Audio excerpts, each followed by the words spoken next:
palakpakan niya para sa Panginoon. Hindi ko palakpak eh. Yung palakpak para sa Panginoon.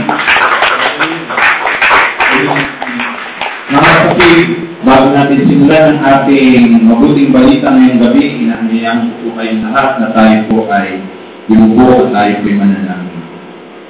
Banal na Espiritu Santo, pakiko'y narito kayong gabi upang kumain ng mga salita. Dalangin namin, Panginoon, na hindi tao ang magsalita sa aming kalagitnaan ngayon. Kundi hinihiling namin ang iyong banal na Santong Espiritu, ikaw mismo, ang magsalita sa aming lahat ngayong gabi nito. Dalangin namin hindi po kami maitaas, kundi ang pangalan mo lang ang Panginoon Jesus ang maitaas sa aming kalagitnaan. Panginoon, sa panahon ng kahirapan na nararanasan namin ngayon, tulungan mo kami maging magalak, maging masaya, anuman ang sitwasyon na aming kinalalagyan mo. Salamat po sa salita mo at sa tinapay na spiritual na kakainin namin sa oras nito. In Jesus' name we pray. Amen. Nung nakaraang mga araw, mga kapatid, ang aking ina ay biglang ang aga-aga pumunta sa bahay namin at ako ay ginising. Ginising niya ako, kasama niya yung pamangkin ng baby. Ginising niya ako at siya ay may daladalang masamang balita. At ang aking ina actually ay umiiyak at siya ay worried na worried. Dahil sabi niya, anak, sabi sa balita, yung mga same-sex marriage daw ay ipakukulong na. Sabi ng nanay ko. Nag-alala ang nanay ko at ang tatay ko actually para sa buhay ko. Dahil ang sabi mo sa balita ay 15 years na ikukulong at pagmumutahin ng 150,000 pesos. Ito daw yung batas na isinusulong ng aking best friend na si Abante. Yan na naman siya, maabante na naman siya. Nung mapalitaan ko yun, agad ako nalungkot at nagkakul ako hindi mapakali. Takot na takot ako. At lungkot na lungkot. Sabi ko nga, Panginoon, mukhang ito na ata ang katapusan ng aming ministry sa loob ko. Mukhang ito na ata ang katapusan ng aming mga karir. Pastor at dito yung pastoral leaders ng NPC sa Pilipinas. Maghapon akong lungkot na lungkot. Hindi ba tulog lang ako maghapon last week nung mabalitaan ko yun sa aking ina. Inisip ko, paano pag ikinulong na ako? Paano pag ikinulong na kami? Paano namin ihahanda ang aming pamilya sa panahon na kami ay nakakulong? Paano namin ihahanda ang aming mga partner kapag kami nakulong? Eh, si Pastor Mike, may partner yan. Ako, may partner. Next year, ikakasal na kami. Hindi pa ako kinakasal. Nakakulong na ako agad. Ano ba naman yun? Ngayon, napakangiti ako. Pero nung araw na yun, hindi pinapakita sa partner ko. Talagang umiiyak ako talagang ng kwarto dahil talagang nakakatakot. Nung ako'y mo na rin pa, na-experience ko na dumala ako sa maximum compound ng Muntinlupa. Ay, pag pumasok ka doon, Diyos ko, ang mga tao ay magbubad ng damit para kami nakadamit. Bakit? Kasi tulong sila ng tato. Ganun matindi doon. At meron akong isang kaibigan doon sa maximum compound ng Muntinlupa na namatay sa loob ng kulungan dahil ng lagyo. At sabi ko, Lord, good luck sa aming lahat.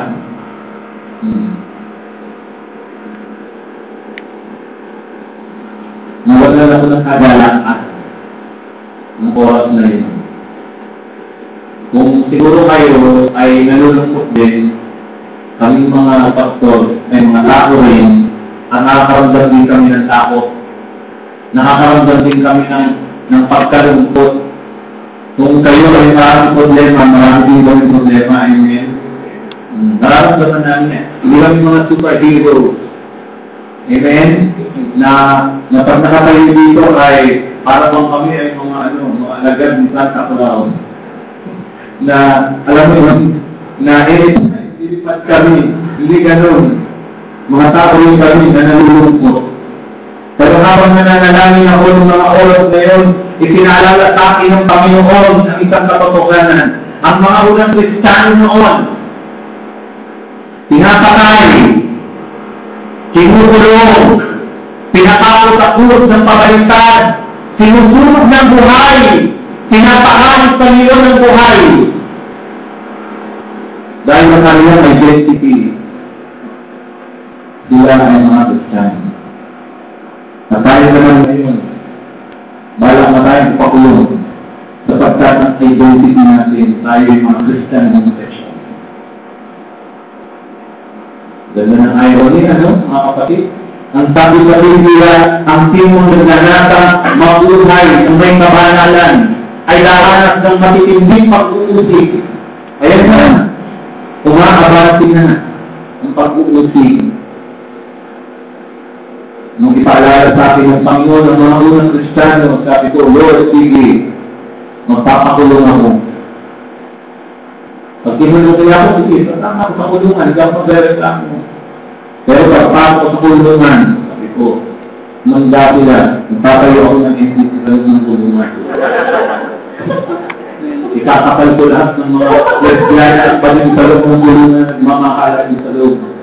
Pati yung mga mayo, kakasalin ko yung mga yan, kala nyo mapapapalitin itong pastor na ito na kayo yung nahin, hindi ko lang yung Diyos mo na yan, para lang kapuluhan, amen? May daligan yan, kala nyo, napakasama yan, yung balak na batas na yan, abante. Wala tayong intensyong matama sa paggawa ng reliyon. Wala tayong motibong masama sa paggawa ng same-sex reliyon o tinatawag niya ng same-sex marriage. Naalala ko, kinasal ko, last February lang, 2009, ako ko nagpala. Lumapit sa akin ng isang attorney na siya'y nagtatrabaho sa Supreme Court ng Pilipinas. At si Dr. Ryle, nasabihin ng apelyido, silang dalawa ay nasa peak ng kanilang karir, mayayaman, may kaya, makatalino. Si Atty. Lee ay isang concert pianist sa CCC.